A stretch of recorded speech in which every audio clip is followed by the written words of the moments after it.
Баршаңызға қайырлы күн. Менің арнама қош келдіңіздер. Бүгінгі видеода осындай өте керемет дәмді шығатын компоттың рецептісімен бөлісемін. Бұл компот өте пайдалы болып келеді.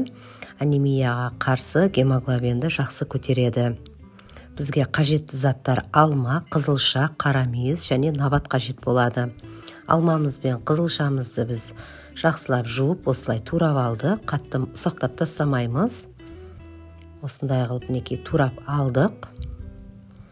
Енді кастрюлемізге суымызды құйып, үстіне туралған алмамыз бен қызылшамызды салатын боламыз. Бәрін осылай бірден салып жібереміз.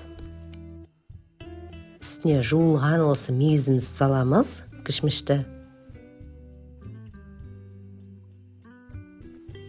Набатымызды саламыз. Бұл компот набатпен және қызылша, мүйіз, алмамен жасалғандықтан денсаулыққа өте пайдалы, гемоглобиндегі темірді жақсы көтеретін болады. Енді осы компотымызды орта отта осылай 10-15 минут қана қайнататын боламыз.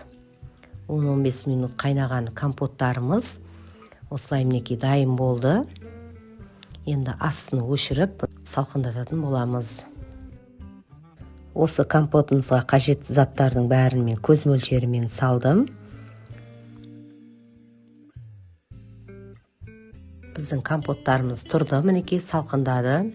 Салқын күйінде ыдысымызға құйып ұсынсаңыз болады. Жасап көруге кеңес етемін.